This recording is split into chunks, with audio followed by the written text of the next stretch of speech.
Hey, c'est tous les deux, aujourd'hui on se retrouve pour une nouvelle review. J'ai récemment ressorti sur Discord quelques photos de l'un des sets les plus particuliers de ma collection. Elles ont plu et on m'en a demandé une review que voici. Je vous présente donc l'édition de 2015 de King Poseidon Kabaya Candy, une de mes rares équipes complètes de Combiner et l'un des seuls Combiner que j'ai eu complet en une seule fois. Alors déjà, qui est King Poseidon? Je prends l'habitude de présenter les personnages et je pense que ce sera plus qu'utile ici, même pour moi. Il s'agit de la version japonaise du personnage de Piranacon, qui sont dans les deux cas une fusion de 5 Seacons. Je parle ici de la version japonaise parce que la figurine est japonaise et je pense que ça fait du bien aussi de s'intéresser à ce côté de la licence. Très apprécié mais un peu discret par chez nous. King Poseidon est un combiner Decepticon dont le chef est Turtler, un personnage puissant qui n'hésite pas à défouler sa colère sur les hordes de Seacons qu'il dirige. Et oui, dans cette continuité, les Seacons sont une armée impressionnante de drones sans personnalité, dont seul Turtler émerge comme personnage conscient. Et ça rend King Poseidon unique également, puisqu'il est comme un super mode pour Turtler, qui peut se combiner avec n'importe quelle disposition de 5 Seacons pour gagner en taille et en puissance. Il peut même utiliser deux autres Seacons comme armes, ce que Piranacon ne peut pas faire. Oui, parce qu'il y a une chose que je n'ai pas dite. Les Seacons ont chacun un mode combiné et un mode alternatif sur le thème des monstres marins, mais les petits ont également un mode arme pour le mode combiné, ce qui explique le fait qu'ils soient 5 plutôt que 4. Le cinquième est quand même utile pour King Poseidon.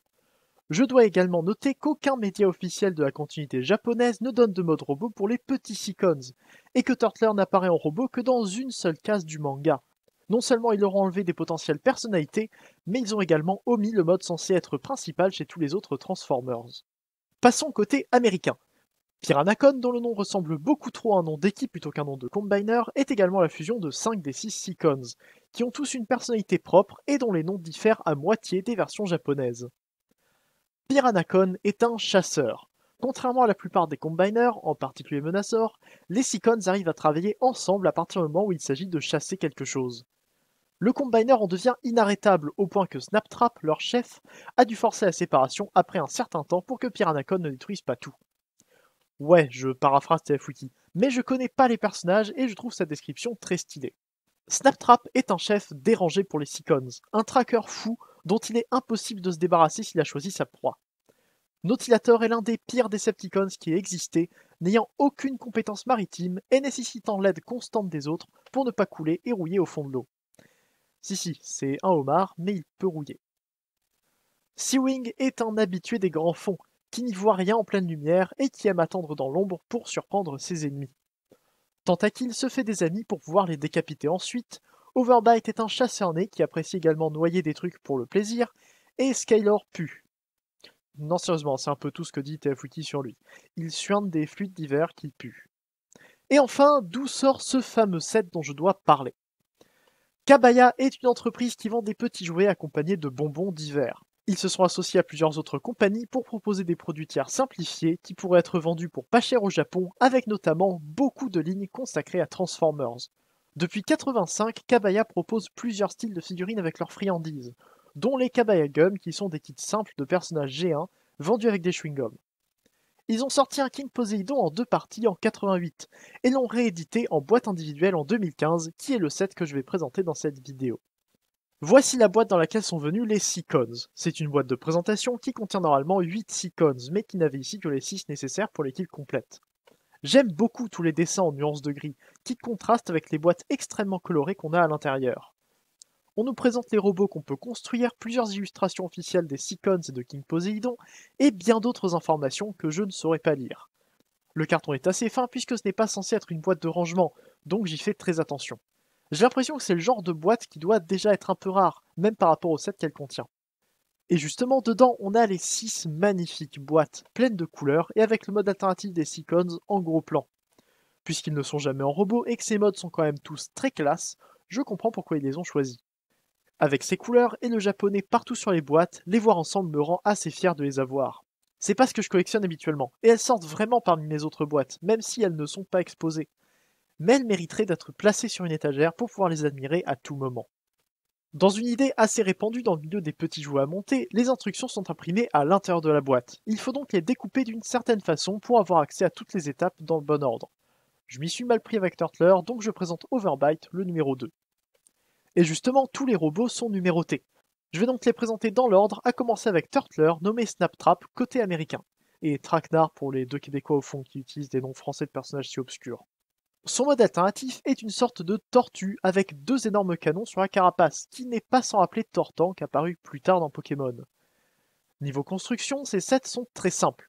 Moins d'une vingtaine de pièces par robot en comptant les accessoires, et quelques autocollants pour donner des détails.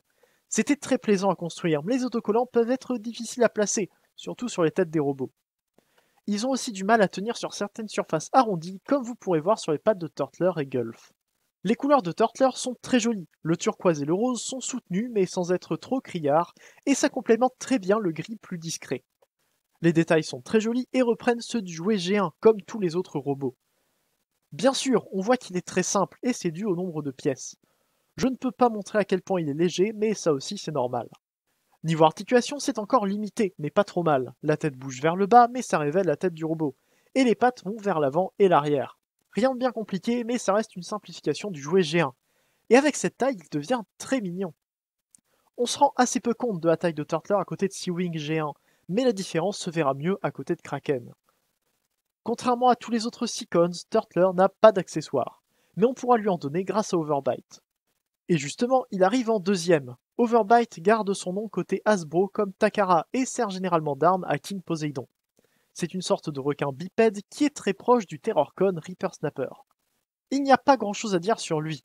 Il est assez simple, peut-être le plus générique de tous les Seacons. J'adore le dégradé de jaune et rouge sur son aileron, ça ajoute beaucoup de couleurs sur un poisson qui n'a pas beaucoup d'autres détails. Niveau articulation, il n'y a que les épaules et les hanches qui bougent. Par contre, il compense bien avec le plus gros lot d'accessoires du set. Overbite vient avec son pistolet ainsi que le canon, l'épée et la tête de King Poseidon.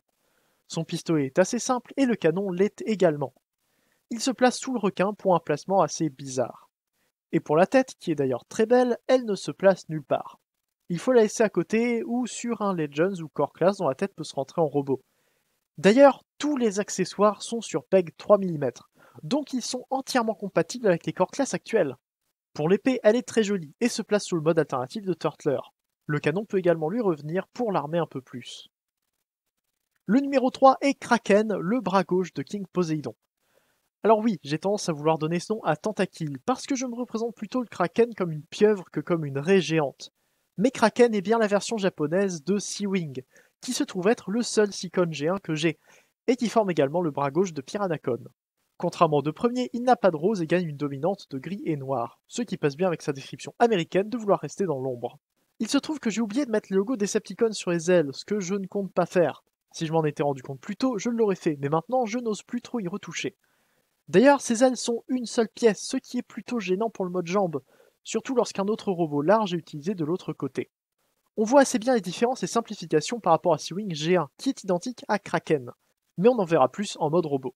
Il y a une chose que j'aime beaucoup sur ce mode, c'est la mâchoire de l'arrêt, articulée sur le jouet original, qui formera la jupe du robot. Et les autocollants donnent quelques détails en plus sur la version Kabaya. Les accessoires de Kraken se limitent à deux armes reconnaissables grâce à leurs ailes et une main de King Poseidon, qui possède un tentacule comme sur le jeu original. C'est une simple pièce creuse avec un port 3 mm pour les accessoires. On peut mettre les armes sous les ailes de Kraken, ce qui est toujours bien pour le rangement. On peut passer au mal-aimé du set, avec Lobclaw. Nommé Nautilator par chez nous, il forme l'arme de Piranacon, mais le bras droit de King Poseidon. J'espère que vous suivez. Nautilator n'est pas inclus dans le set G1 de Piranacon, mais il faisait bien partie du set japonais de King Poseidon. Et pour finir, c'est le seul Seacon qui n'a pas été repeint comme Seacon de Beast Wars 2. C'est dommage parce que ce homard requin est pourtant assez joli. Mais ça s'explique peut-être par le fait que le personnage soit si incapable. Au moins, ils n'ont pas raté le jouet. Il a les mêmes couleurs que Kraken en échangeant les proportions de bleu et de noir pour un mode alternatif plus clair. Et les quelques détails des autocollants donnent très bien. Malheureusement, il n'a aucune articulation. Même Kraken pouvait bouger les pattes, mais Lobclaw doit rester là sans bouger, ce qui est bien triste. C'est un autre robot très large puisque les pattes et les pinces ne se replient pas. Il vaut mieux ne pas le mettre en jambe à côté de Kraken. Il vient avec son arme qui est un petit canon gris et l'autre main de King Poseidon. Son arme se met sous sa tête pour avoir un homard tout à coup plus dangereux.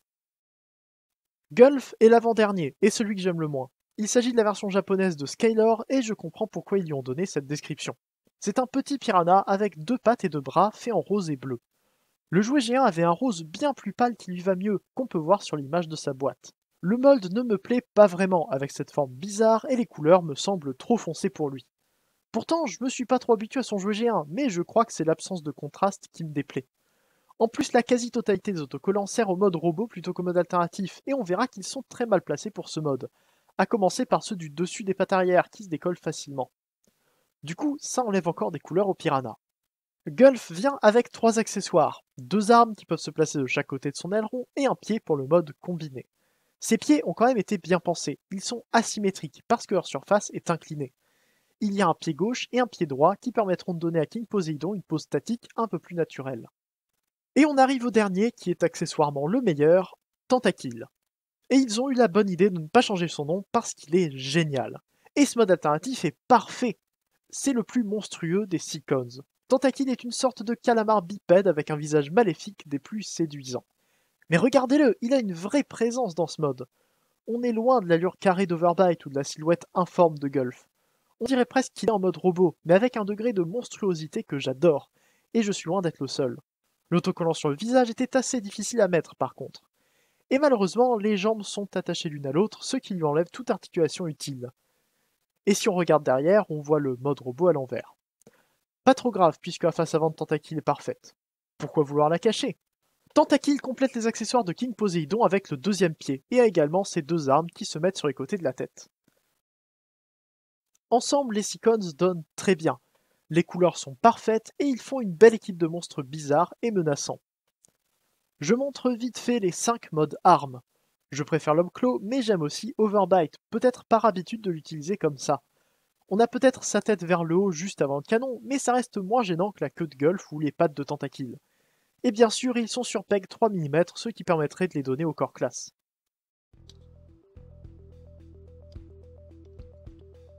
Les transformations des Seacons sont très simples et reposent pour beaucoup sur du parts forming, au moins pour leurs jambes. Turtler doit aussi enlever la moitié de sa carapace pour former un bouclier.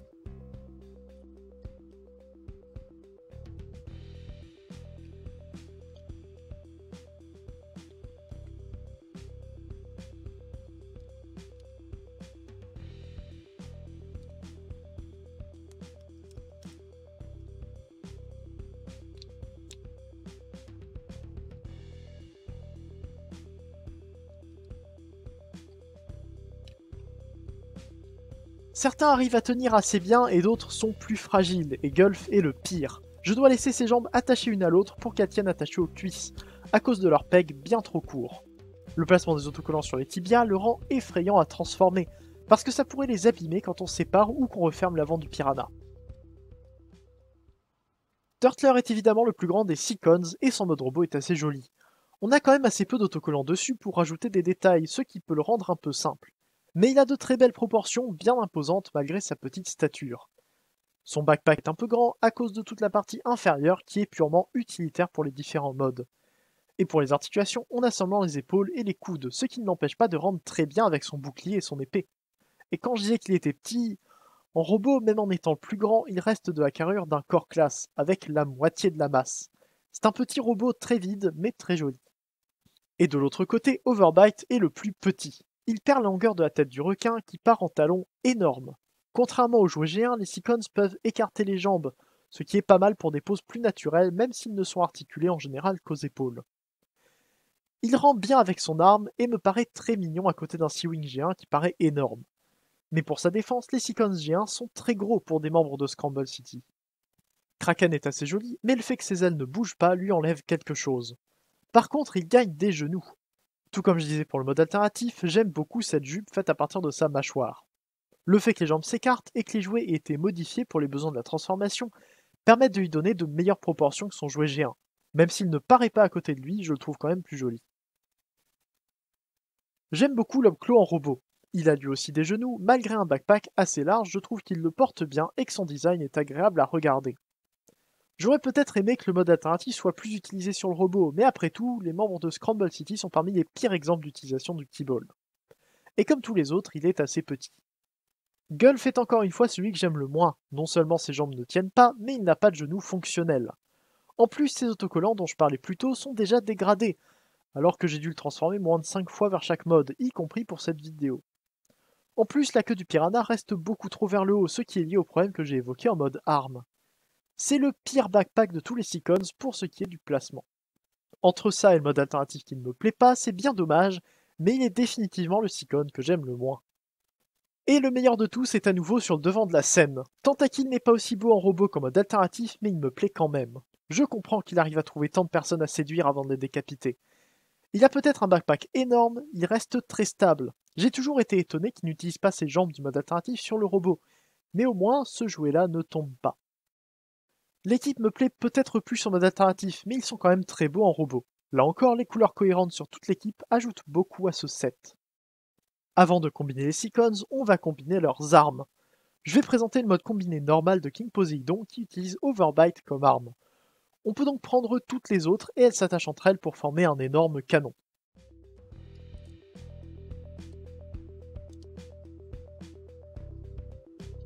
Les transformations vers les modes combinés sont assez simples. Turtler utilise un placement dédié pour les jambes, et son bouclier forme le torse de King Poseidon. La tête se glisse juste par-dessus la tête du robot.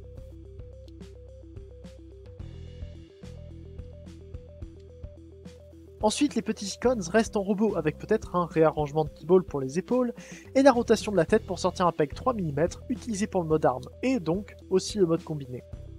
Plus qu'à tout assembler, et King Poseidon est fini.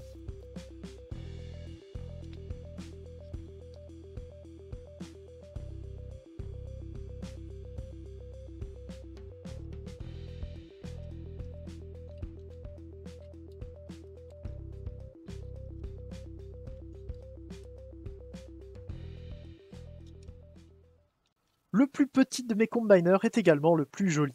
Regardez ces couleurs, cette abondance de détails, ce thème sous-marin de bout en bout, avec une présence si menaçante malgré sa petite stature et des teintes qui s'approchent du néon. King Poseidon est un très beau combiner, et je suis fier d'avoir cette version un peu unique.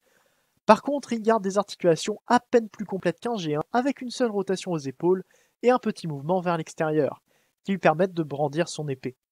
On peut aussi utiliser les genoux des membres individuels pour lui donner des coudes vers l'extérieur dans une jolie reprise du Sideways Elbow Action. Par contre, on peut détacher un côté de l'avant-bras pour donner un vrai coude un peu limité, mais utilisable au mode combiné.